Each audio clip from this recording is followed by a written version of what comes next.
Hoy es realmente grato para mí estar aquí y antes que nada quiero darles las gracias a Simone Ferrari por su incansable labor en el campo cultural latinoamericano y por su capacidad de interceptar nuevas formas de pensar América Latina. Hoy en día estamos celebrando la tercera edición de una iniciativa de fin de año que empezó en 2022 y que tuvo como primer enfoque Colombia. En aquel entonces reflexionamos sobre tramas de paz y en el contexto del conflicto armado. El año siguiente, gracias también a nuestra amiga y colega Tania Pleites, la idea fue reflexionar sobre El Salvador y hoy en día estamos aquí reunidos para celebrar el centenario de la Revolución Thule, un evento que marcó un hito en América Latina y que, digamos, tuvo lugar en un momento esencial de repensamiento de las identidades nacionales a la sombra del centenario. Fue muy importante, sobre todo porque a partir de allí se empezaron a tejer toda una serie de diálogos de ida y vuelta entre el pueblo Guna y, digamos, el continente latinoamericano, los pueblos indígenas y Europa, que es fundamental sobre todo para pensar nuestro lugar en administración, lo que estamos haciendo a partir de espacios como este, el espacio de esta aula, y sobre todo pensar que estos espacios de diálogo intercultural son esenciales para quebrar la superficie plana de nuestro entendimiento de la realidad, a lo que ustedes saben que lo que nos interesa más es ver cómo el pensamiento ancestral de los Gunas, su reflexión, su vida en la comunidad, pueda ser útil para desedimentar cierta manera de estar en el mundo. Y entonces, ¿cómo pueden circular estelas de sentido que puedan interceptar y ser un poco como brechas que desedimentan, me gusta esta palabra, ¿no? Que deconstruyen nuestra forma de entender la comunidad, de entender las sociedades, de entender también lo que estamos así, de forma casi inconsciente poniendo en escena. Somos depositarios de una herida colonial, la herida colonial pertenece a la historia de nuestros países, no podemos borrarla, pero sí podemos negociar con esta herida y ver, digamos, cómo construir recorridos de paz y cómo así entrar en diálogo, tejer un diálogo profundo con las comunidades que cruzarán nuestros espacios. Título, aquí lo ven, de nuestro encuentro de hoy: Memorias de lucha y fronteras de paz en Panamá. Panamá, escenario paradigmático, sobre todo hoy en día, escenario que está viviendo numerosos desafíos, la deforestación del Darién. Antes de nada hay que decir que la comunidad Guna vive en un área que se mueve de las islas de San Blas a la foresta del Darién. Es un punto esencial, famoso, sobre todo hoy en día, por los discursos de Trump. Entonces, es un foco sobre el cual hay que reflexionar mucho. Los nuevos desafíos que cruzan esos territorios son sin duda alguna el cambio climático, hablaremos de esas cuestiones, la deforestación del Darién, el impacto del conflicto armado en la frontera con Colombia, y la gran crisis migratoria. Entonces, aquí digamos, dialogamos sobre temas alrededor de los cuales estamos reflexionando. La Revolución Thule ha representado un momento central en la lucha de estos pueblos para el derecho de su autoafirmación. Un levantamiento silencioso y en paz contra la opresión y la militarización de la tierra, que llevó ya en 1925, han pasado 100 años y parece que algunas cosas todavía hay que hacerlas, ¿no? Para cambiar la mente del prototipo occidental, diría yo, que llevó a la Declaración de Independencia de Gunayala. Entonces, digamos, en nuestra reflexión sobre nuestra América de Ayala, hoy entraremos en vivo en Gunayala, en este territorio que se mueve desde las islas de San Blas hasta la floresta del Darién. Y el reflexionar sobre el reconocimiento nacional de la comarca es de nuestro interés, no tanto para recordar, para revivir la historia vivencial de aquel entonces, sino para reflexionar sobre las prácticas, sobre qué significa, qué procesos culturales se dieron a partir de aquel entonces y ahora siguen en la vida de todos los días de esas comunidades y cómo podemos entrar en diálogo con esos modelos de vida y aprender algo que, bueno, que luego circule en nuestra práctica cotidiana, porque que nos cambia profundamente en nuestra manera de ser hombres y mujeres en este mundo. Y entonces yo ahora le doy las gracias a Mónica Martínez Mauri de la Universidad de Barcelona, antropóloga que tiene una trayectoria y un conocimiento realmente muy profundo de la comunidad guna, porque son 25 años que está dedicando su investigación y su vida a estas realidades. Y es realmente un privilegio tener aquí con nosotras y nosotros a Guillo Martínez, del Congreso General de Gunayala, que nos hablará de su comunidad y, bueno, que está aquí para celebrar este importante evento en toda Europa. Entonces, gracias por este tiempo que está dedicando a Milán. Yo ahora me callo porque he hablado demasiado. Les doy la palabra y lo podemos, y damos una felicidad con un gran aplauso.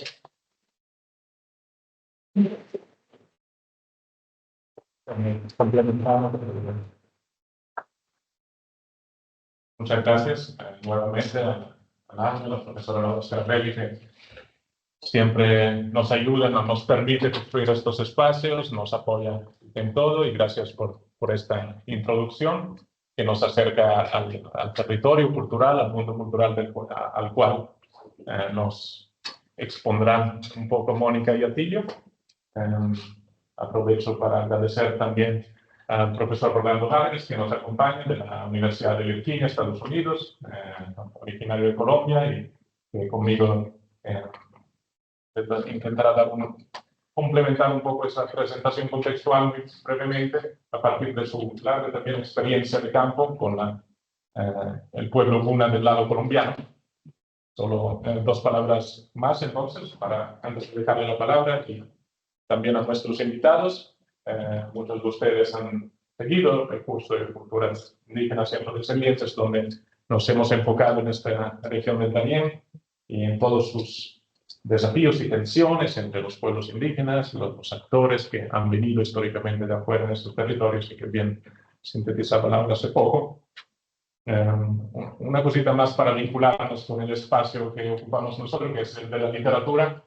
Uno de los mayores poetas nicaragüenses, Ernesto Cardenal, decía que los gunas son todos poetas, y dedicó uno de sus mayores uno de sus poemas a Nere Cantule, el líder espiritual y político de la revolución, uno de los, justamente a partir de esta idea, que es muy interesante para quienes pensamos la literatura desde estos espacios, de cómo funciona la sociedad guna, donde los sailas, es decir, la autoridad ancestral del pueblo guna, no es quien conoce más de política, sino quien conoce más la historia propia, quienes conoce más la narración, el lenguaje, las metáforas, ¿no?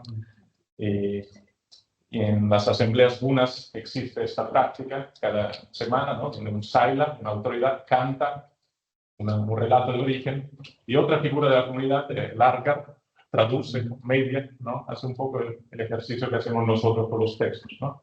Entender, desenredar el lenguaje ambiguo literario para llegar a dar una interpretación, pero eso se da en la cotidianidad de la vivencia guna, ¿no? En este sentido, ¿no? Los gunas son todos poetas según Ernesto Cardenal. Y eso era una cosa que quería mencionar, junto con otro aspecto que creo que es muy importante en la lucha guna, que es el aspecto didáctico, educativo, es decir, cómo pensar, cómo lograr transmitir una herencia cultural en el contexto de la didáctica, que es uno de los contextos donde más se ha desempeñado Atillo, justamente, ¿no? Cómo enseñar, cómo pensar un modelo de educación distinto en una sociedad, obviamente, profundamente permeada por lo que ha construido el mundo euroestadounidense.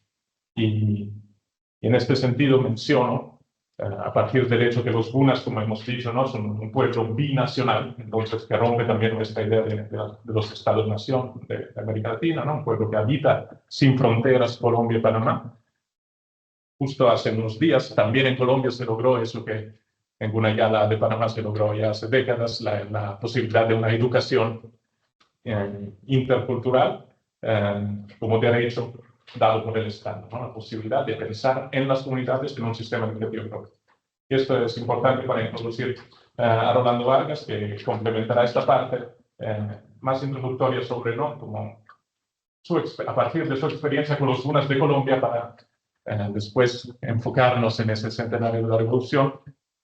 Rolando Vargas es en este momento profesor en la Universidad de Virginia, profesor de Bellas Artes, pero ha trabajado y sigue trabajando sobre uno de los temas centrales, los desafíos centrales en la comunicación guna, el espacio de los medios y cómo los ocupan los guna a partir de su saber, a partir de una experiencia con una comunidad específica, que es la de Arquía. Aquí puse un pequeño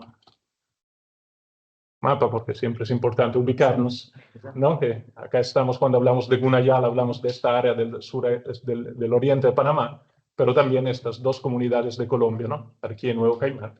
Y en Arquía es donde trabajando Rolando, que complementará esta introducción para dejar espacio a los invitados. Aquí así me lo contaron. Bueno, vamos a ver si es verdad. Esto no es un chiste, esto no es una metáfora, esto es una declaración de guerra que se le hace a Estados Unidos en 1925, o así me lo contaron. Los gunas, como mi experiencia en Colombia, es grandes negociadores de paz, una gente súper atenta a esquivar el conflicto colonial. En Chocó, en los años de principios del siglo, la violencia con las paramilitares, se escuchan las peores tragedias. No del pueblo guna de Arquía. ¿Por qué? Por muchas estrategias. El pueblo guna es de estrategias. Lo que está haciendo Atilio acá no es nuevo. Los gunas viajan por el mundo. Los gunas aprendieron francés para dedicarle la guerra a los ingleses, aprenden inglés para dedicarle la guerra a los españoles. No es casual, o así me lo contaron. Va bien, va bien.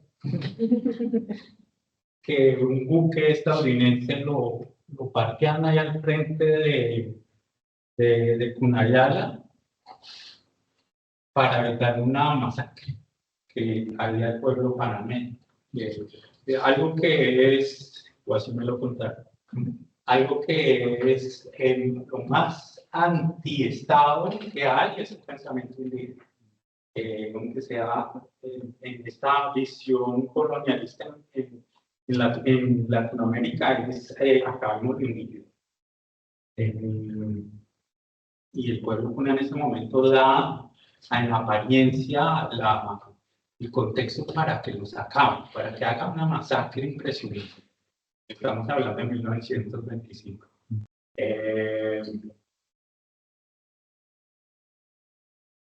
No es casual que el buque estadounidense levante la bandera Guna, así me lo contaron.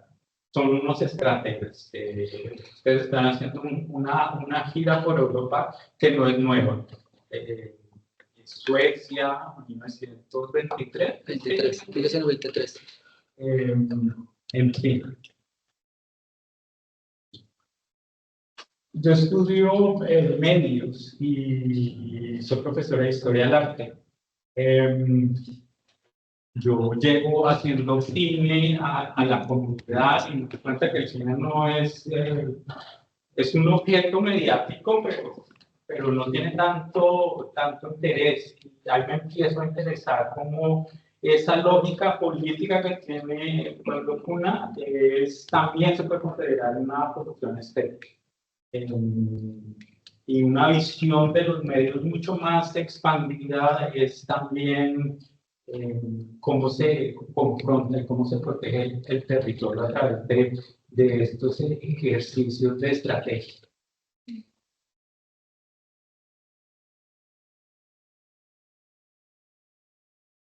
Listo. Está bien. Sí, yo creo que mejor hablas, como hemos dicho antes, que es la aplicación. Tus imágenes. Las imágenes nos ayudan el mapa. Sí, que te doy también las que pusiste. Sí.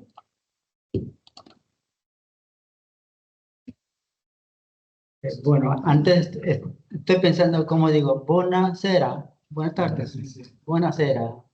Ya aprendí una palabra. En Cuna es nueti, es facilito. Nueti es buonasera o buenas tardes. Bueno, mi nombre es Artilio Martínez, Cuna, indígena Cuna de Panamá. A ver, quería contar muchas cosas de mi cultura, pero la hora es el factor enemigo número uno. Lo importante es contar, digamos, ¿cómo te puedo decir? Compartir la cultura.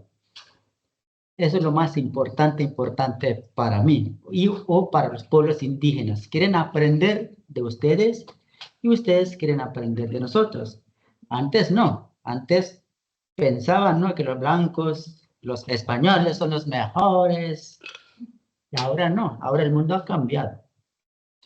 Ahorita hay una italiana en Panamá, está aprendiendo un canto metafórico, una estudiante de 23 años, jovencita. Y todos los días me llaman. Y ahora viene en la tarde, dice a Italia. Bueno, en 1900, Panamá, 1903, Panamá se separó de Colombia. Se separó, se quedó un estado, pues. Y luego, apenas en 1903, el gobierno de Panamá pensó que vamos a eliminar todos estos indios salvajes. Tenemos que eliminar su idioma, su mola. Hemos visto la mola. Quería enseñarle la mola. Sí. El gobierno no quiere saber nada de la mola. No quiere saber nada de idioma. No quiere saber nada de esto, pues. Quería que el pueblo Cuna sea civilizado, cristianizado, que sea igual. ¿Cómo es posible que cada cultura, que cada pueblo tiene su forma de ser, su forma de pensar y lo más importante es su forma de hablar? Me llamó la atención, aqua, aquí, aqua.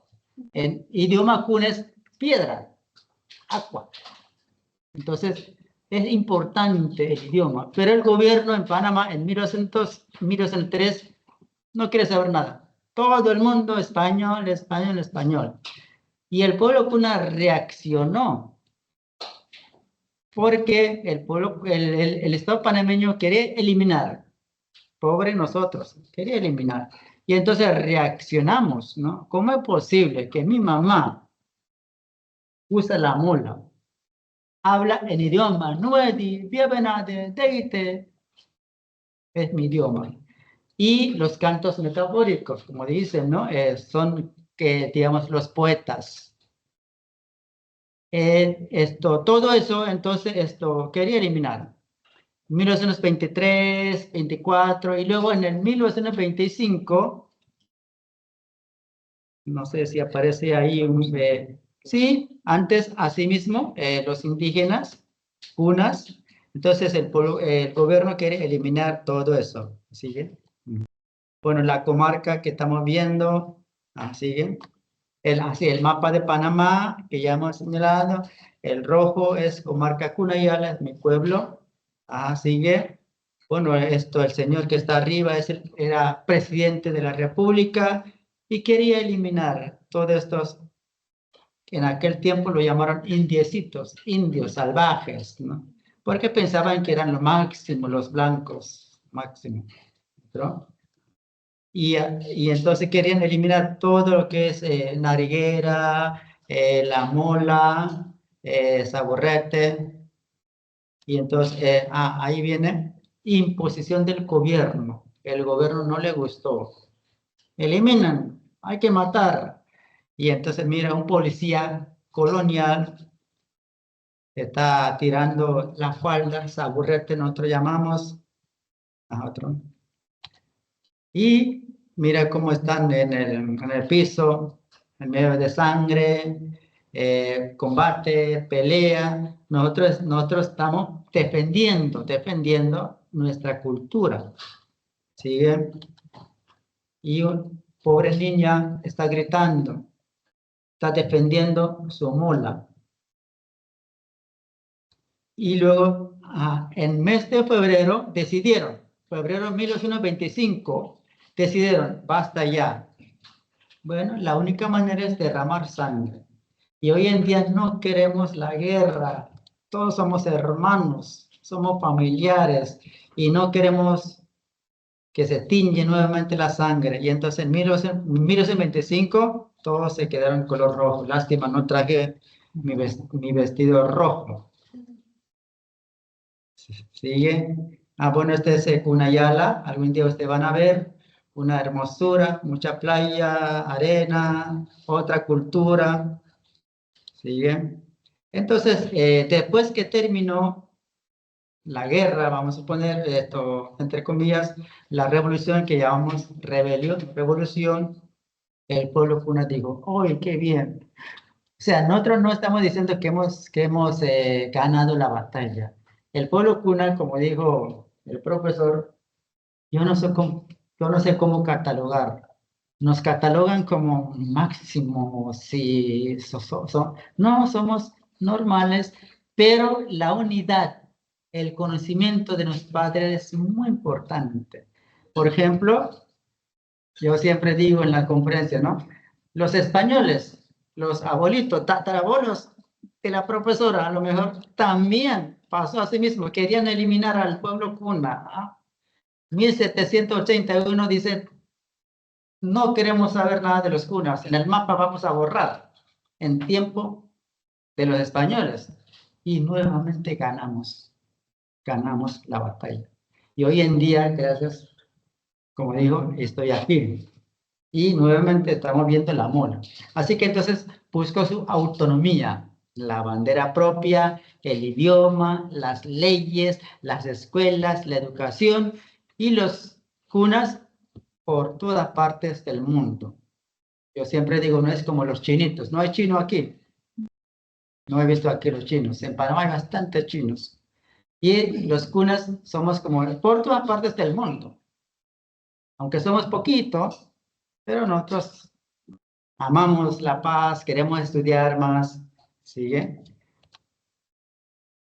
También querían eliminar lo que es el arte, la manifestación artística, el baile, las flautas. Algún día a lo mejor ustedes han escuchado flauta de América del Sur, ¿no? Ahora mismo en la ciudad de Panamá está tomando fuerza en las calles. Ustedes pueden encontrar bailando, danza. Esta es la manifestación de nosotros.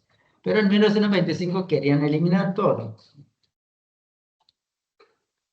Y bueno, hicimos la revolución, lastimosamente mucho sangre, y después entonces el pueblo Puna escribió sus propias leyes. Hoy en día más o menos estamos bien, mucha intelectualidad, tenemos la escuela, las leyes, etcétera. Arriba estamos viendo una autoridad, para nosotros es Saila o gobierno.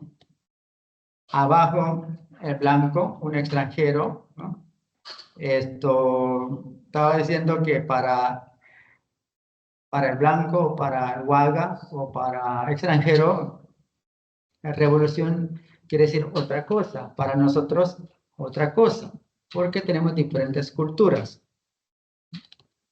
Y noción de la revolución, bueno, todo el mundo sabe revolución cuna, revolución dula, es como si fuera la mula, ¿no? La mula, porque esto primero que hicimos la revolución en América Latina para tener nuestra comarca, nuestro territorio, es como tener una casa.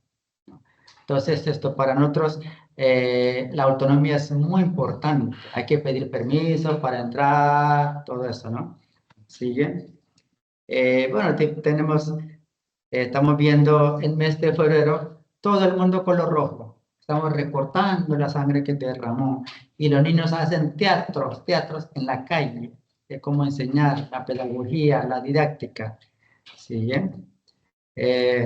Cuando ustedes tengan su tiempo o cuando ahorren su plata, pueden ir a Cunayala en febrero. Todo el mundo color rojo. Es recortar a la revolución. Ahí está en la calle, ¿no? Recordando lo que pasó en tiempos de la revolución. Ajá, sigue. Y entonces esto, al terminar, nosotros, bueno, ganamos la batalla y todo el mundo color rojo y nosotros expresamos en nuestro idioma. Pila es como combatir contra el enemigo. ¿Sigue? Y este año estamos celebrando 100 años, centenario se llama, 100 años. De esos 100 años, muchas comunidades en el pueblo Puna celebraron danzas, celebraron cantidad de fiestas, la profesora también estuvo ahí presente, también utilizó su mola, color rojo, todo color rojo, recordando la sangre, ¿no? ¿Sigue? Y bueno, eso es más o menos para que ustedes tengan la idea. El pueblo Puna hoy en día no somos guerreros, somos gente de paz.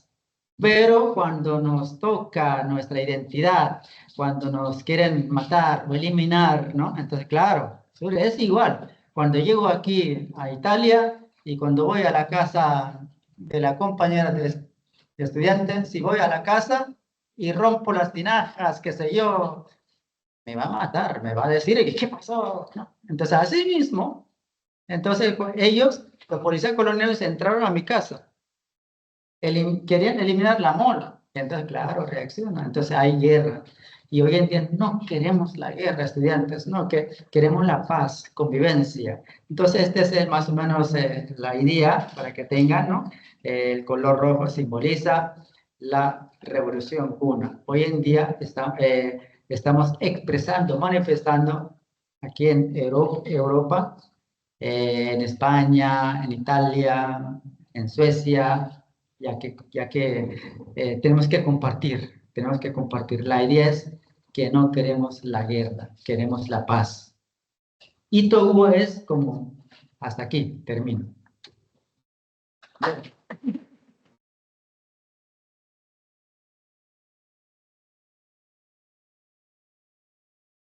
Bueno, y ahora voy a hablar un poquito porque la idea, hemos conversado antes de que iniciara el acto de que realmente lo que queríamos provocar acá es una conversación, un diálogo con todos ustedes. Entonces, la idea, yo me voy a presentar para que entiendan cómo esta española está acá acompañando a una gira sobre la revolución Thule en Europa, cómo he llegado a esta posición.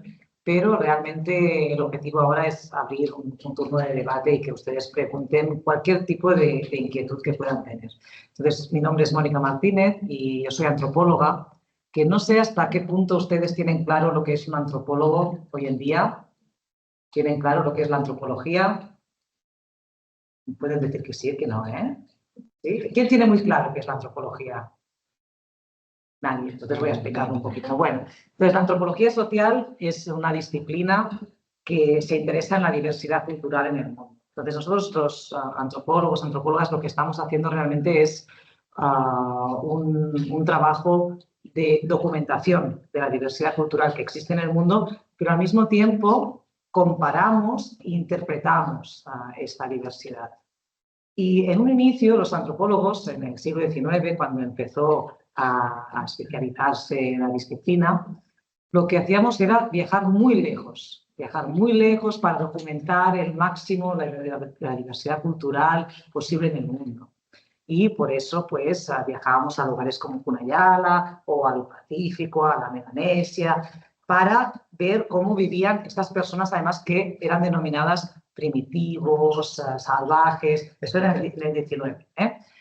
Luego, lo que aprendimos haciendo esto es que los antropólogos no solo aprendíamos cómo vivía la gente de otros lugares, sino que al aprender cómo vivían ellos también nos dábamos cuenta de cómo era nuestra propia sociedad, ¿no? Porque es a partir del aprendimiento del otro cuando uno también se da cuenta que todo lo que tenemos es culturalmente aprendido y hay muy poco natural.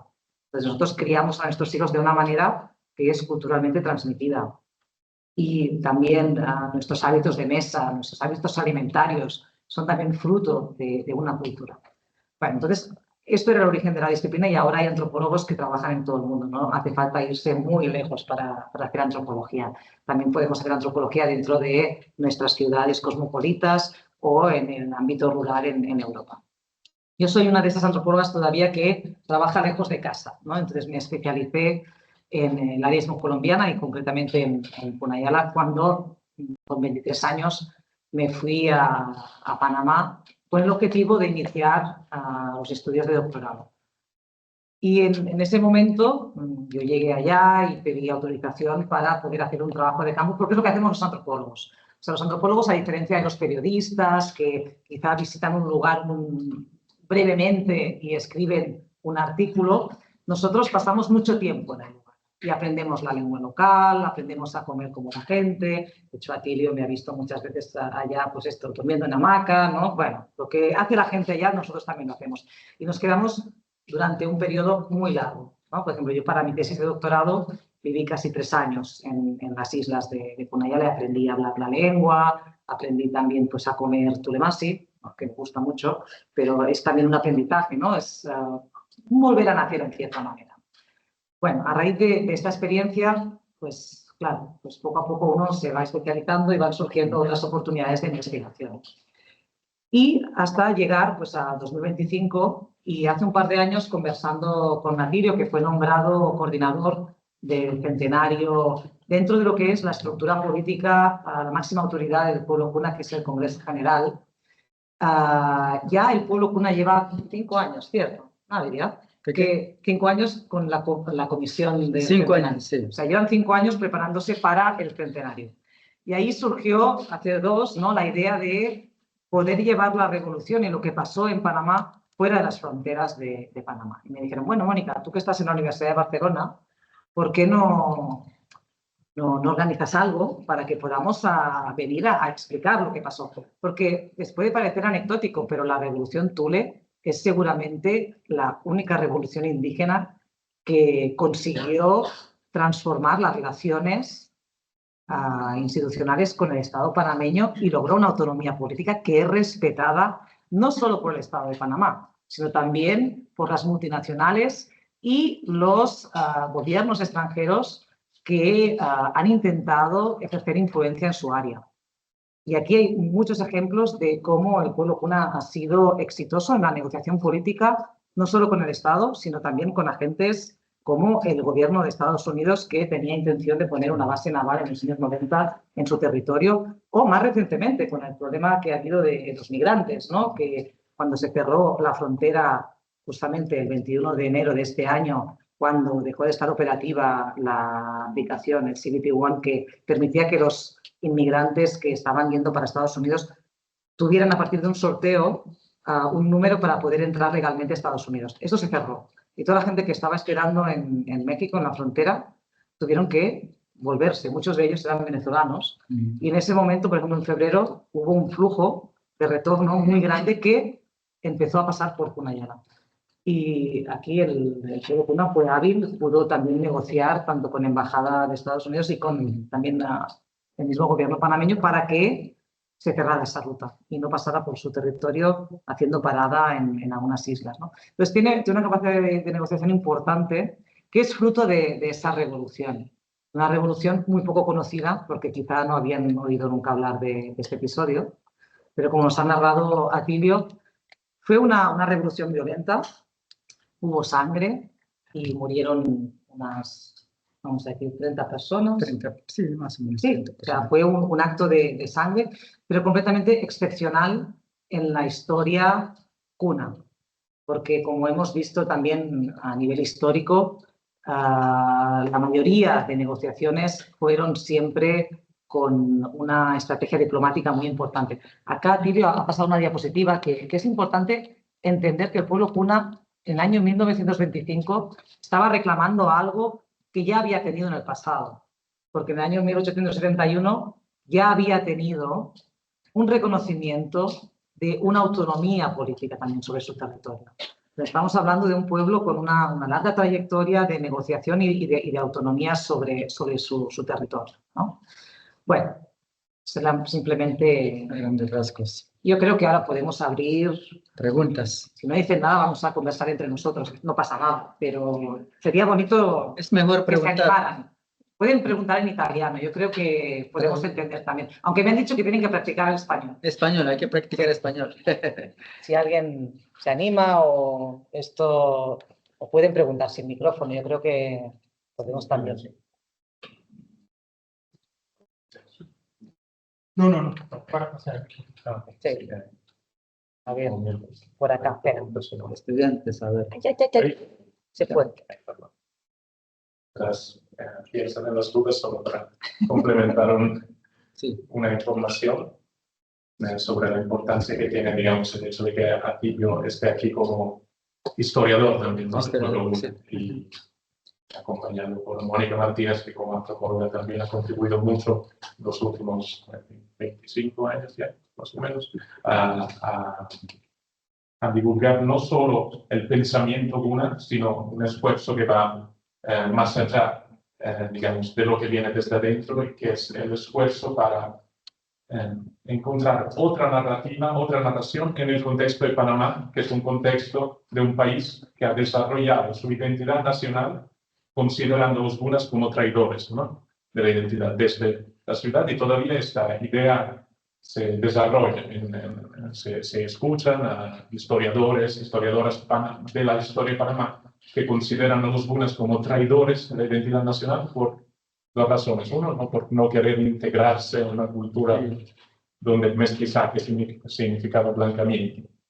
Y la otra, por, en época colonial, haber negociado en algunas cosas, encontrado alianzas con los piratas que venían del centro y norte de Europa en contra de los españoles, en un país donde la moneda nacional se llama Balboa, que es el conquistador de Panamá. Obviamente esto es por algunos visto como una traición. Y en la construcción de la historia de Panamá, es decir, en la historiografía de Panamá, la revolución es un acto terrorista, así es descrito, ¿no? El pueblo Kuna es descrito como traidor. Y todo este ejercicio, ¿no?, de proponer una memoria alternativa sobre estos hechos también es un esfuerzo para mostrar que Panamá tiene distintas identidades, y si algunos la historia la escriben, ¿no?, los libros que surgen desde la disciplina de la historiografía, en el pueblo Kuna hacer historia significa otra cosa, ¿no? Significa apelarse a las mayoras y mayores, y básicamente lo que conocemos acá como historia oral,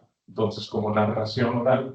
Entonces, de pronto, para empezar a compartir, quería preguntarte qué significa hacer historia para ustedes, para usted que también se forma en esta disciplina. Bueno, este es mi campo. Yo soy historiador. Me gradué en la Universidad de Panamá después de tanto estudio, y de ahí entonces en la escuela en Panamá nos enseñan mucho lo que es la cultura de Europa. Yo le decía primero a la profesora, todo lo que he visto hoy, esculturas de Leonardo da Vinci, de Miguel Ángel, ya yo sabía en mi escuela, en Panamá, y menos de mi cultura. Y entonces yo le dije, pero yo tengo que estudiar mi identidad, mi historia. Y en la universidad empecé a investigar y para mí es muy atractivo estudiar. Yo no sabía, mi pueblo, desde 1500 y pico, 1600, es puro rebeliones, sangre, especialmente con los españoles. Y entonces yo pensé, pero ¿por qué tanto pelea? ¿Somos malos? ¿O los que vienen de Europa son malos? ¿Y por qué tanto pelea? Y resulta que en tiempo de los españoles pensaban, ¿no? Que ellos son los máximos. Hay que cristianizar, evangelizar, que nosotros creemos en piedra o que se en viento, ¿no?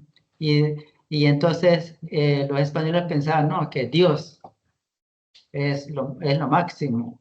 Entonces, me parece que se equivocaron los españoles.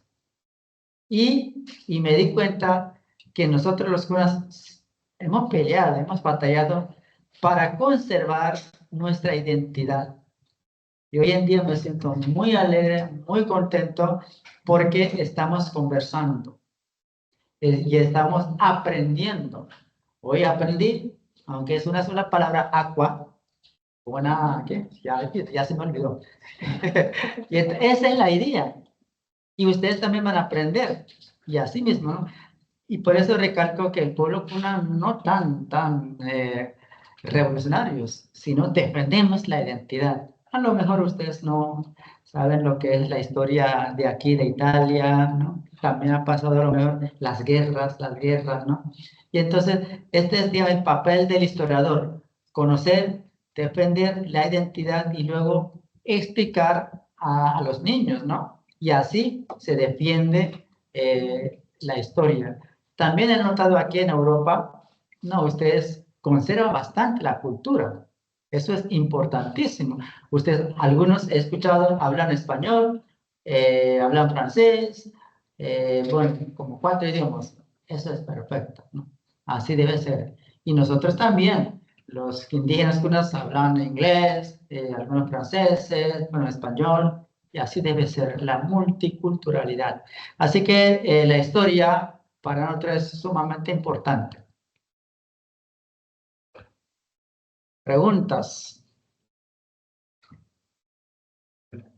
Yo quería preguntarle por el vínculo entre estudio y activismo. Estudio y activismo. Activismo. A ver, ¿cómo es? A ver, no entiendo. Un ejemplo. Me gustaría ver activismo como actividad política. Sí. Estudio y activismo. Sí. Bueno, el hecho de estudiar una realidad para transformarla políticamente. Ahora sí. ¿No? Nuestros padres, vamos a ver si es así. Nuestros padres nos dicen, no, hay que estudiar. Algunos piensan estudiar, enriquecer. Ay, que usted va a ser profesor, usted va a estar viajando por Europa, usted va a ser rico. Antes. Ahora no. Ahora nos dice estudiar para enriquecer la cultura. O sea, nosotros estudiábamos, los niños estudian, pero para enriquecer, no para, digamos, hacer tantas actividades, sino para reaprender, para compartir sobre todo, ¿no? Entonces, para nosotros estudiar es bueno, porque si uno no estudia, entonces, ¿cómo voy a conocer otra cultura? ¿No? Entonces, y lo malo también, en la parte académica piensan que cuando uno estudia bastante es lo más inteligente. Me di cuenta que no. los pescadores, los agricultores, amas de casa, los carpinteros, también son estudiosos, porque comparten, ¿no? Y ustedes están aprendiendo el español, ¿no? Eso es para compartir, para comunicar, eso es bueno, pero no enriquecer. Antes a lo mejor pensaban en el mercantilismo, es nada más para enriquecer. No, ahora mismo el pueblo cuna está diciendo, bueno, usted va a estudiar, pero eso sí para defender su historia. Atilio, venga, le complemento. Para ponerle un ejemplo, en relación de esto de activismo, como lo veo yo, lo que le está preguntando, y le doy un ejemplo, es usted está en Panamá. El cuna sale de su territorio. Lo que generalmente en el lado colombiano uno entiende es que apenas el indígena generalmente sale de su territorio, ya no quiere volver. No. La norma, la constante es que el cuna va a hacer el trabajo de antropólogo. El cuna va a Bogotá a estudiar cómo negociar los tratados de carbono. Los niños con que yo llego a la comunidad llegan al pueblo más cercano a aprender español. Llega a la comunidad, los niños no te hablan en español, las mujeres no te hablan en español, ellos llegan allá a aprender español para entender cómo hacer ese diálogo de aprender esto para defenderse. Porque vuelvo a mi punto inicial, acá son guerreros los cunas. Urigán fue un tipo de guerrero que desarrollaron para combatir a los españoles. Y lo que es interesante desde mi lógica de medios es que estudian el territorio, lo conocen muy bien, y utilizan a la madre tierra, hablado por los mismos cunas, para formar un tipo de ejército que puede asaltar y utilizar el barro, por ejemplo, que es un elemento clave en el área, para frenar españoles, franceses. Ese es un ejemplo. Usted se forma por fuera de Panamá, pero usted no se queda por fuera, usted vuelve. Porque también lo bonito de esto es que el blanco, como se define en lengua cuna, es un hombre libre. Y el hombre libre no es metafórico. Es, por ejemplo, los chicos con que yo trabajo solo pueden salir de sus territorios. Esto es una práctica indígena en Latinoamérica y en los Andes en especial, y tienen que pedir un permiso y volver a los 30 días y hacer. Y si, por ejemplo, se toma más tiempo por fuera de la comunidad, es el hermano que tiene que hacer su trabajo.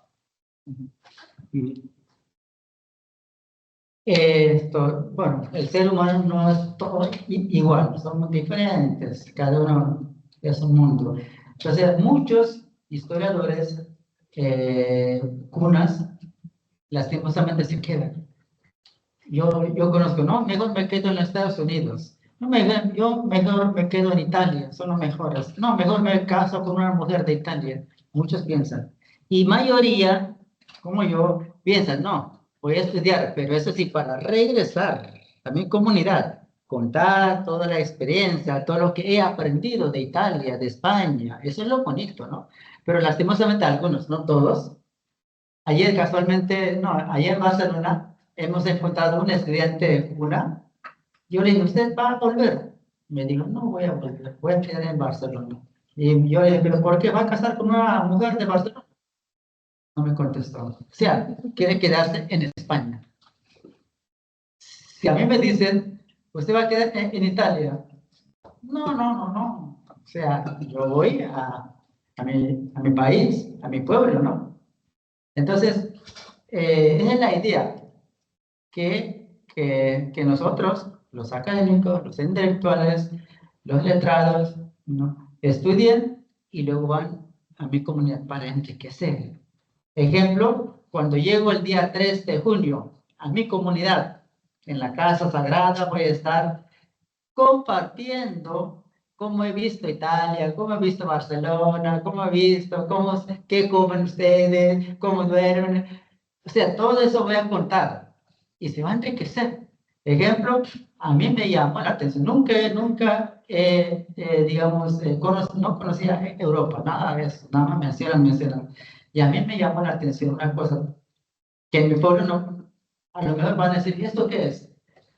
A las 9 de la noche todavía sol. ¿Eso qué es eso para mí? Las 8 de la noche y todavía sol. Voy a decirle a mi comunidad, bueno, allá en Europa, en España y en Italia también, ayer pasé como casi las 9:30 de la noche y sol fuerte. Eso nunca visto en Cunayana.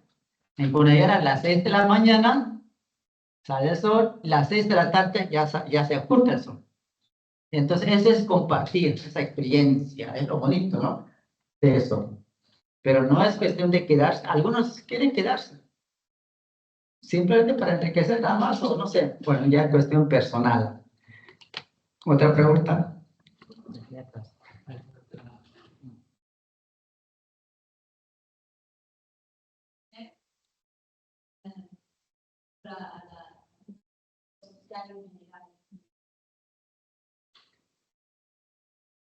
Por eso la historia es importante. Antes, las mujeres cunas, estamos hablando de 1900, los hombres, eso es como en toda parte de la cultura, los hombres pensaban que las mujeres es para la cocina, es para tener hijos nada más, es estar en la casa nada más. Y entonces esto se quedan, ¿no? Y en mi cultura, las mujeres sumamente importante, quizás más importante que un varón. Al nacer una mujer es la bendición, porque va a ser muchas ceremonias, muchas fiestas. Pero para el hombre no. Si una mujer tenga su hijo, es pobrecita, porque el hombre se va a otra casa, mientras una mujer se queda en la casa. Y hoy en día, la mujer cuna es preparada en todo, en todo. Tenemos doctoras, tenemos que no solamente que cosen la mula, antes era solamente coser la mula nada más. Y ahora no, ahora hay diputadas, hay sociólogas, hay historiadores, filósofas, de todo. Y dentro del campo también, no solamente en la cocina como antes. Por ejemplo, mi señora me gana, ella le gusta la agricultura, o sea, ella le gusta la finca. Yo estoy dedicando más bien la parte investigativa, entonces se complementa, ahora es complementariedad, ahora todo es igual. Antes no, antes las mujeres es simplemente para tener hijos nada más. Hoy en día no, hoy en día la cosa se cambió, así que eso es importantísimo. Sí. De hecho, puntualidad, nosotros esta gira, uno de los objetivos era tener una delegación más amplia y de hecho tenía que ser Atirio acompañado de Briseida Iglesias, porque también fue una decisión del Congreso que fueran un hombre y una mujer. Desgraciadamente, por motivos de salud, no nos ha podido acompañar Briseida. Bueno, el último mes, ya es una persona mayor y no nos ha podido acompañar finalmente. Pero lo ideal hubiera sido y el plan inicial era tener a dos representantes, un hombre y una mujer, en Europa. Y bueno, esperemos que quizá Otro día. en octubre vamos a ver. A ti. Para entender cómo Atilio lee lo que yo he visto. La mujer es una embajadora de paz, de resolución de conflicto. Y nuevamente, no es metafórico. Estoy en el río Arquía, en Colombia, y pasan los paramilitares perdidos. Y no saben que están cruzando el territorio cuna de Arquía. Y yo no sé qué va a pasar, porque estos hombres están muy agresivos. Y pasa lo mismo que la sensación que tuve la primera vez que yo llego a una comunidad. Yo entro a una casa está la abuela y la abuela está cuidando al niño, un rol que uno asume muy tradicional. Yo vengo acompañado del nieto y yo estoy transgrediendo un espacio íntimo de tu casa. Y yo me convierto en un ser invisible. Yo estoy ahí y yo estoy... Simón es el nieto y ella está acá, yo estoy en la mitad y yo no existo, ni siquiera me mira. Yo no entendía. Años después me pasa esta anécdota en el río. Llegan estos paramilitares perdidos, no saben que están pasando un territorio puna, solo hay mujeres y niños, y que ellos no saben que soy yo. Nadie les habla, nadie los determina. Las mujeres que había no hablan español y yo vengo mujer.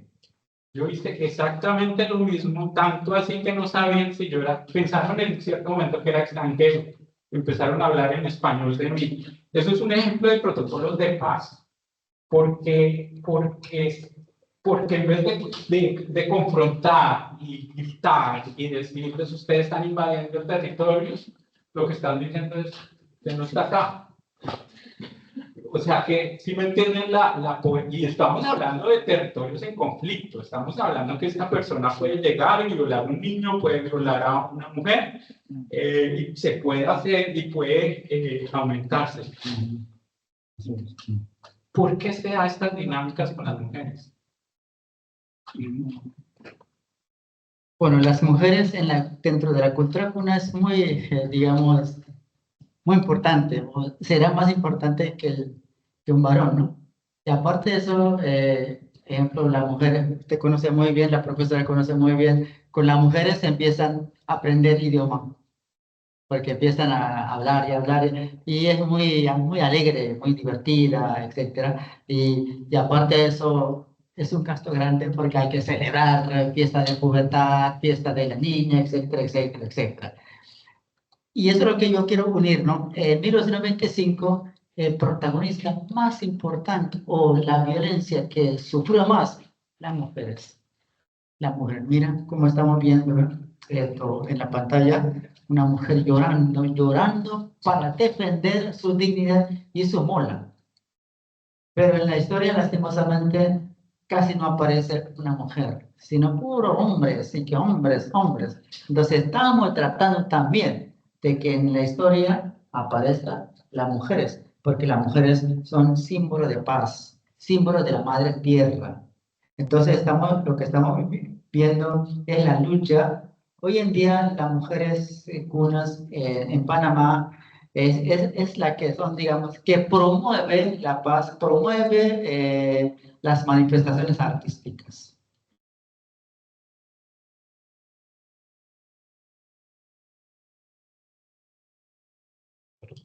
Tenía un par de preguntas para Mónica y para Chillo. Preguntas.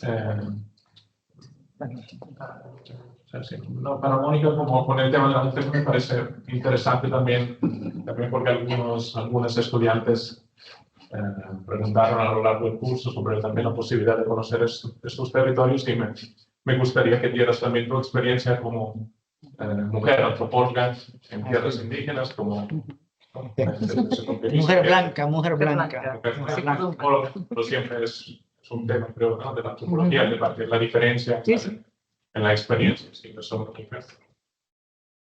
Sí, evidentemente, el trabajo de campo como mujer es diferente, sí.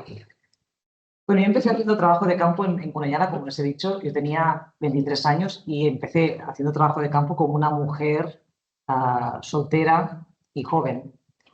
Y la verdad tengo que decir que en 25 años, o sea, nunca he tenido un problema o sea, así como otras colegas que han trabajado en contextos en América Latina han tenido problemas de violencia, de abuso. No, yo en Cunayala tengo que reconocer que siempre se me ha tratado con muchísimo respeto. A pesar de llegar con 23 años, ser una mujer joven, sola, y generar incomprensión. acerca de mi condición. Yo recuerdo cuando yo llegué la primera vez a Café y me decían, pero tú viajas sola, muy jovencita. Y dije, ya, agua. Y diga de verdad, me decían, no, es que eres una señorita, eres muy joven, ¿cómo es que tú estás llegando aquí sola, no? Me decían, ¿tú no tienes familia? ¿Tú no tienes mamá? ¿Tú no tienes papá? ¿Tú no tienes novio? Y decía, sí, pero están allá, ¿no? Yo soy estudiante, quiero aprender. Luego me decían, tú cuando eras pequeña debías soñar que volabas mucho. Y decía, sí, yo soñaba así, que por eso estás aquí ahora, ¿no? Porque era una persona que necesitaba conocer. Bueno, yo llegué joven, sola, en una condición muy, muy peculiar. Al cabo de 1 año y medio yo llegué acompañada de mi novio, mi marido actualmente, y eso cambió completamente mi relación con la gente. Y de forma muy sorprendente mejoró mucho mi relación con las mujeres, porque dejaron de verme como una persona sola, extraña, y me empezaron a ver como un animal social, ¿no? Entonces tenía compañero, tenía un novio, o sea, alguien me quería, ¿no? Era un poquito esa cuestión, ¿no? Que, bueno, esta, mira, en el fondo tiene a alguien, ¿no? Y a mi marido lo quieren muchísimo, tanto que este año va a ir a viajar de nuevo, tiene muchos años de no ir ahora, siempre me preguntan por él, ¿no? Y Javier, ¿cuándo es que viene? Digo, no, es que estoy trabajando. En fin, bueno, al cabo de esto, cuando yo fui con él, quedamos 1 año viviendo allá. Y así como yo era antropóloga, la gente sabía que yo estaba haciendo mi tesis. Él no, él venía por amor. Entonces, para ellos, o sea, era lo máximo. Javier era estupendo, fantástico. Bueno, yo también era buena gente, pero él mejor porque lo hacía realmente por amor. Luego llegué allá, al cabo de unos años, con mis hijas. Primero con mi hija, que ahora tiene 16 años, que tenía 6 meses. Entonces, ya ahora aquí también cambió mi posición. O sea, ya no simplemente era una mujer, sino que era una madre. Y ahí mi relación con todo el mundo fue espectacular, ¿no? Porque ya, o sea, no solo me querían, sino que además me había convertido en una madre. Además tenía una hija, una niña, ¿no? Que esto ya era también lo máximo, ¿no? La gente me felicitaba, qué bien, una hija, ¿no? Pero claro, realmente cambia mucho tener un hijo o tener una hija. Luego tuve otra hija, entonces también vine ya con las dos.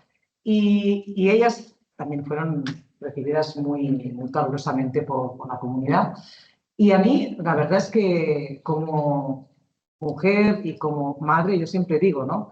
Para mí mi vivencia en Punayala con un bebé fue mucho más positiva que mi vivencia aquí como madre, ¿no? Allá me sentía acompañada, la gente me ayudaba muchísimo, en la familia, pues yo trabajaba, tenía un proyecto en ese momento que estaba dirigiendo, me decían, no, vete, te vigilamos la niña, se queda aquí durmiendo en la hamaca, tranquila, cuando vengas la vas a encontrar bañada, ya le vamos a dar comida. Digo, bueno, porque realmente se socializan los cuidados, no como en nuestra sociedad que son muy individuales y que la madre tiene que asumir una gran parte de la responsabilidad de cuidado. Allí realmente se socializa. Entonces, bueno, mi experiencia como mujer ha sido compleja porque en 25 años he pasado casi, ahora solo me falta ser abuela, ¿no? Pero realmente ha sido un proceso muy diferente en función de mi posición. Con los hombres yo trabajé mucho al principio, incluso fui a campamentos en Huedargae, yo sola una semana con 25 hombres. Y todavía Vicente me recuerda siempre, mira, yo te llevé allá y a día de hoy siempre cuento, digo, eso no sé si lo haría con otra mujer ahora, pero en ese caso fue realmente positivo. Nunca una queja tuya, pero al mismo yo digo, o sea, ni yo tampoco una queja. Ningún hombre me trató como menos, o sea, me trataron súper bien y yo trabajé en el campo. Al principio les sorprendía porque las mujeres cuna en ese momento no iban a trabajar tanto en el campo, ahora sí, pero fui tratada con mucho respeto. O sea, no sé si en nuestra sociedad se aceptaría esto, ¿no? También mi posición de mujer blanca, eso evidentemente jugaba, ¿no? Uno tiene una identidad muy ambivalente, ¿no? Y puede cruzar algunas fronteras. Algunas no las puedes cruzar, ¿no? Por ejemplo, yo como mujer no he podido estar en ciertas ceremonias y en ciertos momentos. Y a veces no solo por ser mujer, sino por ser blanca, ¿no? Por ejemplo, en ceremonia Psovet yo nunca he podido entrar, ¿no? Porque realmente hay límites y uno tiene que respetarlos porque, o sea, no puedes forzar, ¿no? Tú tienes un lugar y es el que la gente te da. y tienes que saber entender que ese es tu lugar, ¿no? Pero bueno, yo diría que animaría siempre con también mis estudiantes que van a hacer trabajo de campo, que uno tiene que tomar precauciones y ser consciente de que uno es, pues esto, una mujer joven o una mujer ya más adulta. Tienes que saber quién eres en campo, ¿no? Y estar pendiente de las miradas que tienes en tu entorno. Pero al mismo tiempo, o sea, yo creo que no tenemos que tener miedo, ¿no? A salir, a ir lejos, ¿no? Porque donde vamos también nos vamos a encontrar personas que son como nosotras y nos van a proteger. A mí, una de las sensaciones que tuve, y es con eso acabo ya, muy interesante fue cuando tuve a Cecilia con 6 meses. ¿Te acuerdas? En el centro Cartil. La comunidad de Cartil tenía un centro en la ciudad. Todavía lo tienen. Pero está en el peor de los barrios de Panamá. O sea, es una zona roja y complicada, pero bueno, es la casa de la comunidad en la ciudad. Y yo tenía este proyecto y teníamos que reunirnos con la junta directiva muchas veces allá. Y normalmente yo no iba con mi hija de 6 meses, la intentaba dejar, si venía mi marido la dejaba, pero ese día estaba yo sola y fui con una bebé súper pequeña, tiene 9 meses. Y me dio como miedo, porque pensé, digo, este lugar tan peligroso que había, o sea, gente armada, que a veces bala perdida, una comunidad y también afro que siempre me miraban mal cuando yo llegaba allá. Pero esa vez yo fui con una bebé de 9 meses y cuando llegué allá pensé, digo, a ver que no me pase nada, ¿no? Y esas mujeres que siempre me miraban mal, cuando me vieron con esa niña en los brazos, ¡mira! Una muñeca, mira, vino con una bebé, mira qué linda, la puedo tocar. Y me quedé así como, bueno, aquí nadie me va a hacer nada, porque realmente todo el mundo está como enamorado de esta bebé y todas las mujeres que siempre habían sido muy antipáticas conmigo empezaron a preguntarme cosas, oh, qué bien, oh, ¿y cómo fue? ¿Tuviste una bebé? Y yo, mira, siempre nunca me miraban y luego aquel día, digo, bueno, realmente se desarrolló como una protección hacia mí que me sorprendió. Pero después de ese entonces siempre me saludan y me preguntan por mi hija, ¿no? Pero a través de esa relación muy especial, ¿no? Bueno, ya. Más.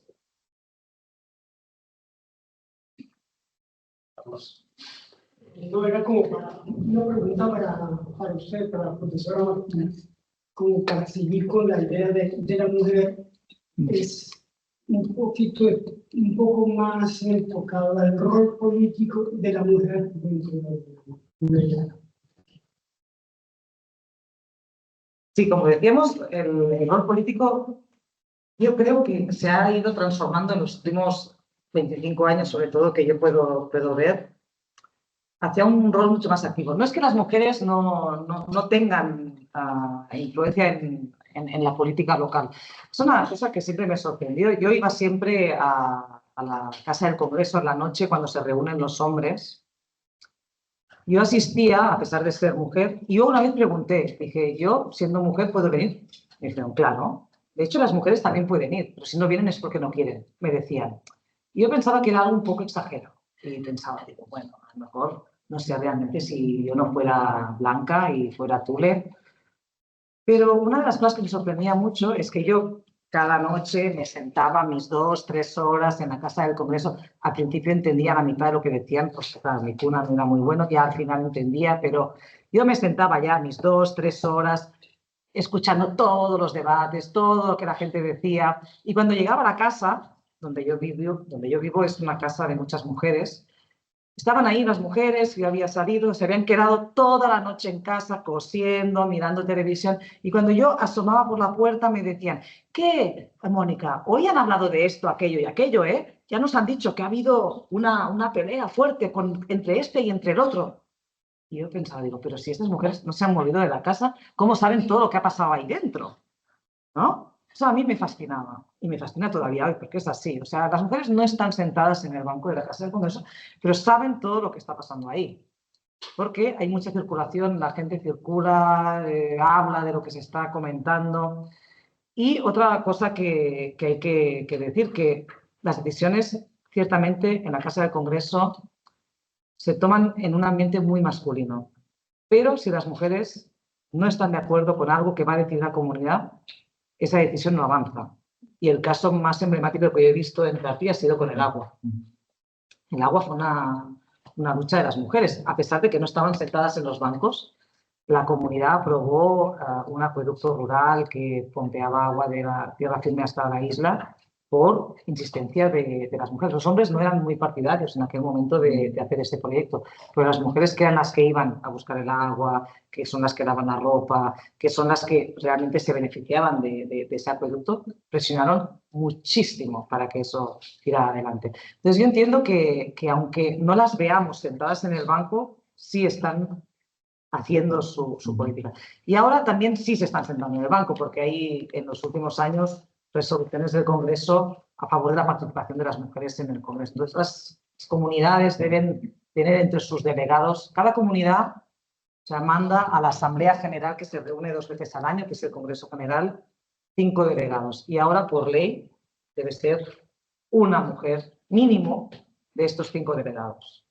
Entonces sí ha habido un movimiento, y de hecho Briseida Iglesias, que era la persona que tenía que venir acá, ha sido una de las personas que ha liderado de forma muy fuerte ese movimiento de mujeres dentro de las estructuras tradicionales del pueblo Puna. Se llaman Bunderland. A lo mejor no, en la cultura Puna falta que la mujer sea, ¿cómo lo llaman aquí? Cacique o presidente de la república, o sería, faltaría eso. Es como si fuera papa. Papa es puro hombre, hombre, hombre, y algún día va a ser mamá. ¿Ah? Sería bueno, ¿eh? Entonces, sí, se libera una mujer, sería excelente. ¿Quién será primera mamá o mamá? Entonces, así mismo pasa en Cunayala. Actualmente puro caciques o presidentes, que sería autoridad máxima, hombres, hombres, hombres. Entonces, falta esta parte. Pero el resto es igual, participación política, profesional, tenemos de todo.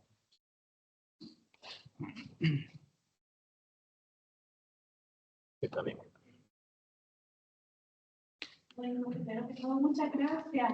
Estoy aprendiendo muchísimo. Bueno, mi pregunta va más hacia algo específico, porque lo que usted decía antes de esta mirada, de habitar el mundo de esa forma tan contundente para enfrentar una cotidianidad de violencia con paramilitares, ¿no? Pero sin embargo, sin una palabra poder no hacer que las cosas escalen, sino que, como dice usted, guardiana de la paz, ¿verdad? En ese sentido. Eso es algo que viene construyéndose desde hace mucho tiempo, es decir, eso no es que es así por casualidad, ha habido un saber seguramente ancestral, seguramente las prácticas de estrategias políticas, ¿no? Que hablamos también. Entonces, mi pregunta va más en ejemplos, ¿no? Digamos, ¿cuáles han sido esas estrategias? ¿Vienen de un conocimiento ancestral? ¿Cómo se han ido acomodando al momento presente? Por un lado, y por el otro lado, en esa revolución de hace 100 años, ¿qué bases se sentaron para que puedan tener esta contundencia en la presencia cotidiana? Porque lo digo porque conozco más el caso de Guatemala, y en Guatemala, que hubo también una violencia terrible durante la guerra civil, y las mujeres fueron las más violentadas, preindígenas, quiero decir, ¿no?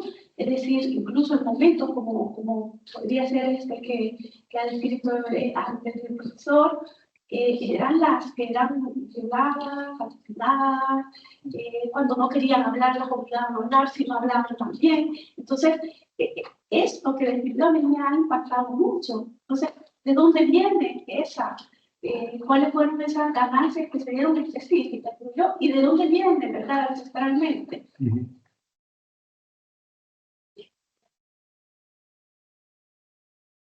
Sí, la historia del pueblo Puna es muy rica.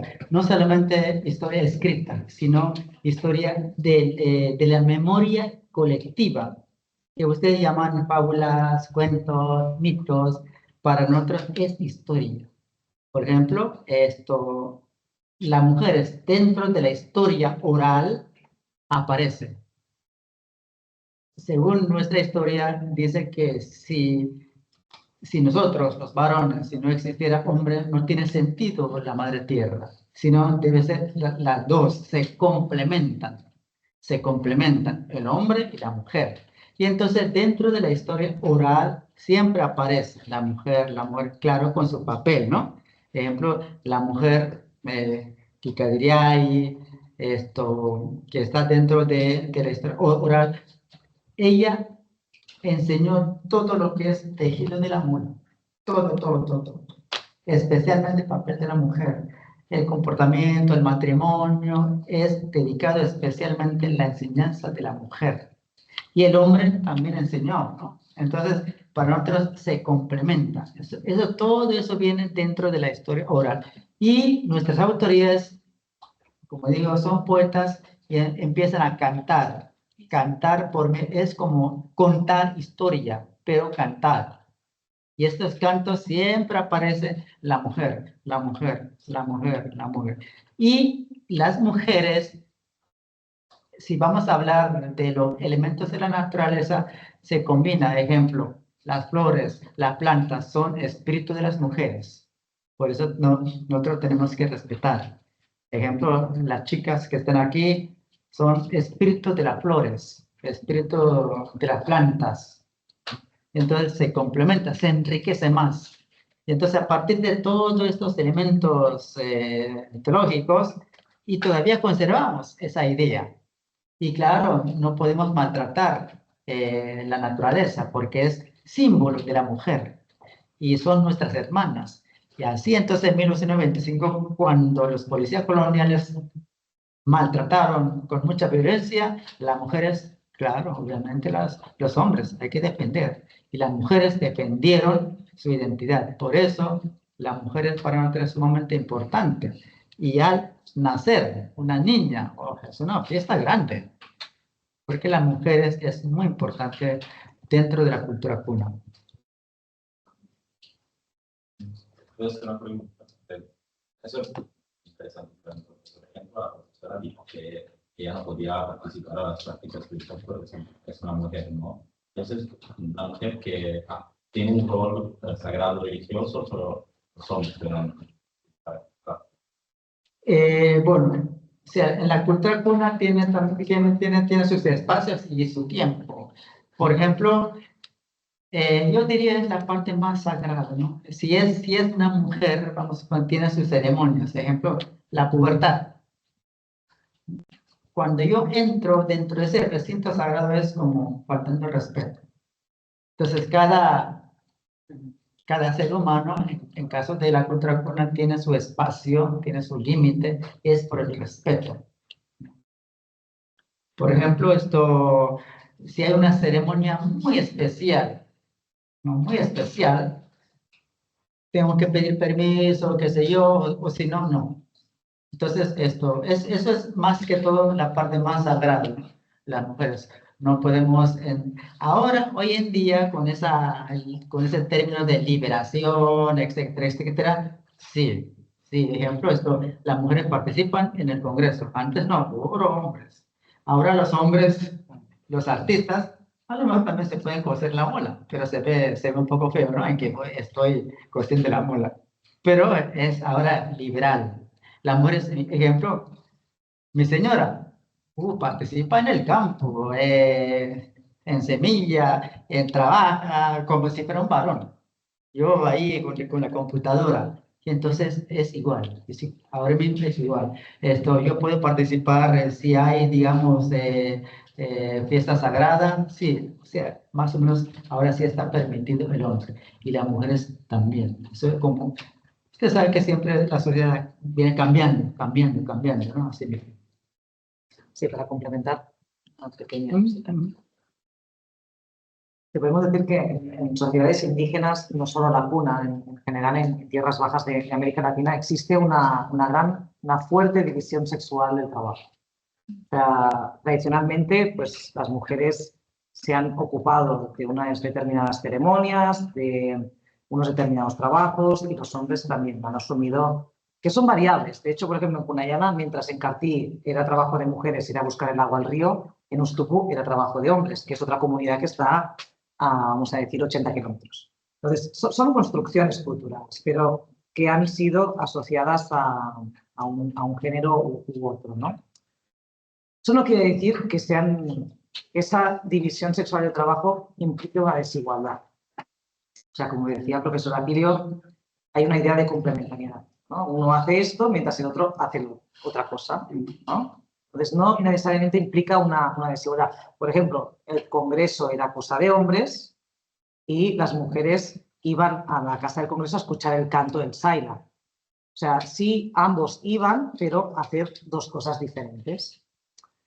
Y eso, en principio, no implicaba una desigualdad. El problema es que, claro, en el espacio donde primero era no de canto, se empezaron a tomar decisiones que implicaban negociaciones con el Estado y ahí las mujeres se sentían como excluidas de esto. Entonces, esto por eso se ha ajustado, ¿no? Pero sí impera una división sexual del trabajo importante. Y otra cosa es en función a la ritualidad. En la ritualidad, por ejemplo, en el chamanismo, en el pueblo Kuna el chamanismo es tanto femenino como masculino. O sea, pueden ser chamán hombres y mujeres, porque es por nacimiento. Esto no es así en otras sociedades, donde, por ejemplo, el chamanismo es solo hombres, ¿no? Entre los Kunas no. O sea, y ahora, además, se da un fenómeno muy interesante, que es que la mayoría de chamanes son mujeres. Ya casi no quedan hombres chamanes. Ha habido una feminización del chamanismo fascinante, muy interesante, en un momento además que es vivido como un momento de crisis, ¿no? Bueno, un momento donde hay pues una crisis climática y hay una percepción de que quizá, bueno, las mujeres pueden hacer esa mediación con el mundo invisible de una manera más efectiva, ¿no? Bueno, pues aquí hay un tema complejo. Pero sí que hay una división en cuanto al ritual. Por ejemplo, también ahora cuando estuvimos en Miado, que hubo esta chica, la hija de la contadora que se desarrolló. Hay un momento donde hay ceremonias de pubertad que aíslan a la niña durante 4 días en un recinto. Ahí solo las mujeres, por ejemplo, yo pude entrar a pesar de ser blanca, pero el profesor Atilio no pudo entrar por ser hombre. Entonces ahí me dejaron entrar aunque yo era blanca porque era mujer. Entonces primó mi identidad de mujer. Entonces, bueno, ahí hay que tener en cuenta esto, ¿no? Que uno tiene múltiples identidades. De género, nacional, pertenecer a la comunidad o no. Y esto, pues, cuando hacemos trabajo de campo es, o sea, no somos personas que vamos a tener aquello pase VIP y vamos a poder entrar a todos lados. No. Esas identidades nos van a ir a favor o en contra en algún momento.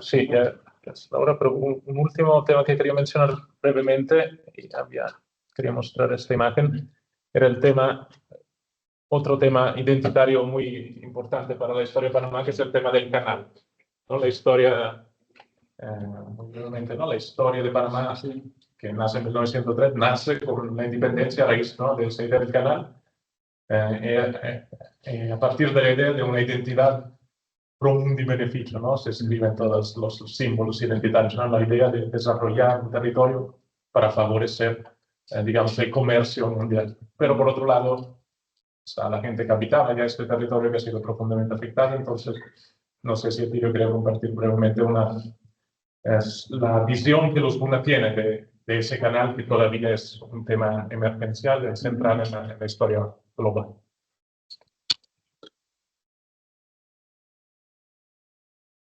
Sí, a lo mejor ustedes, jovencitos, sí, cuando uno habla de un país, siempre recuerda las cosas más impactantes.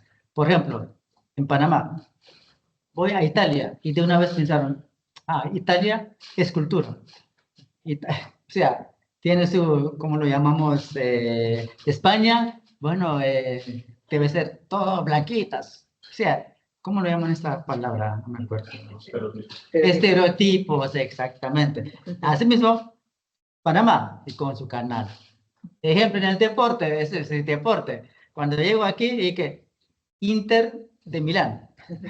Todo el mundo en Panamá es Inter, ¿no? Y en España, todo el mundo dice que Real Madrid o Barça. Bueno, y en Panamá, todo el mundo canal, canal, canal.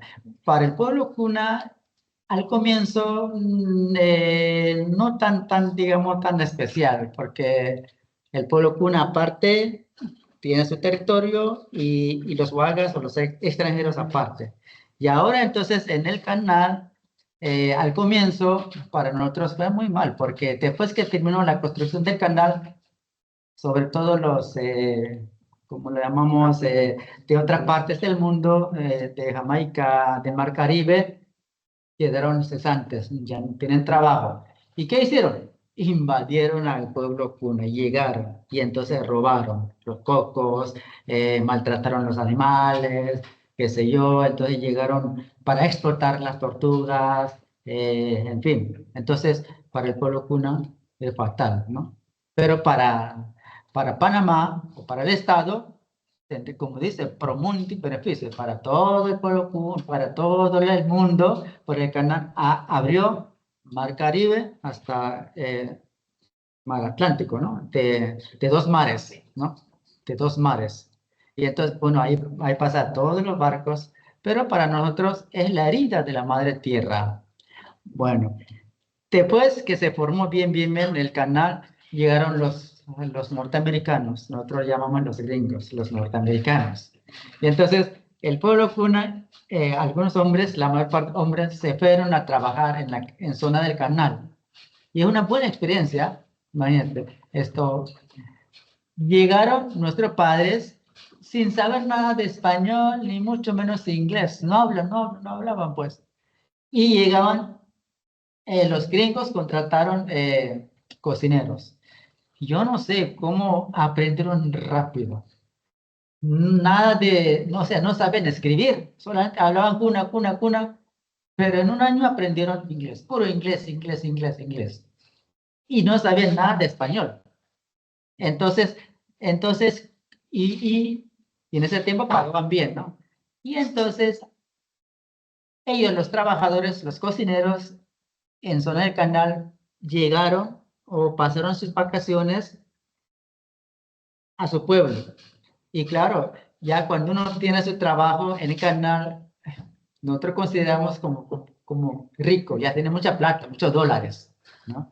Y entonces, y este padre de familia que trabajaba en zona del canal y pensó, bueno, voy a mandar a estudiar mi hijo. Y efectivamente, la mayoría de los que trabajaron en zona del canal, sus hijos son profesionales. Y entonces hay ventaja y desventaja. Y entonces, no sé qué decirle para los cunas. A lo mejor no estamos pensando ideológicamente o militarmente, ¿no? Entonces pensaban, los gringos son buena gente. Es como si fuera cuando llegaron los españoles son buena gente, nosotros regalamos espejos. Y ellos tienen esa mentalidad de robar, de enriquecer. A lo mejor los gringos llegaron buena gente y nosotros pensaban que eran buena gente, ¿no? E inclusive y cambiaron el nombre. Nosotros, por ejemplo, ya no quieren ser nombre original, los indígenas cunas. En vez de nombre original y que John, Washington, y que más, no sé, Kennedy, qué sé yo, ¿no? Entonces cambiaron el nombre. Y entonces hay que ver también buena y mala. Y hoy en día los intelectuales, los estudiantes como ustedes, sí, somos muy nacionalistas y ya no queremos saber nada de los gringos porque gracias, en 2000 se quedó en nuestras manos este canal tan poderoso y es beneficio para todo el mundo. Todos los panameños, inclusive los indígenas cunas, están trabajando ahí. Y ahora, lastimosamente, llegó otra forma de gobierno y firmó. Es como decirle nuevamente a este gringo que venga otra vez. No, entonces nosotros ya no queremos. En 1999, Ustedes no nacieron en 1999. Impresionante. A mí me hizo llorar, porque ahí fue el último soldado gringo que sacamos en 1999, en el 31 de diciembre, cuando faltaban horas para celebrar el Año Nuevo. Todos los panameños salieron, brincaron, pero ya no queremos saber nada de los gringos. Y efectivamente salió en avión, último gringo. Chao y adiós, que no vuelve más. Izamos la bandera panameña, ¿no? Y ahora volvemos otra vez con este gobierno, bueno, etcétera. Bueno, muy bien. Muchas gracias de corazón a Tigre Martínez, a Mónica Martínez, a Román Vargas por visitarnos. Esto también es la clase final del curso de Culturas Indígenas y Afrodescendientes, y creo que ha sido muy importante poder construir este espacio de diálogo, y no solo, como nos decía Tilio en el almuerzo, no solo pensar hacia atrás, sino también recibir esta mirada hacia nosotros, y para construir y seguir construyendo estos puentes interculturales, que son un poco la base de toda nuestra cátedra. Entonces, muchas gracias nuevamente a nuestras y nuestros invitados, y bueno, gracias a ustedes por haber estado.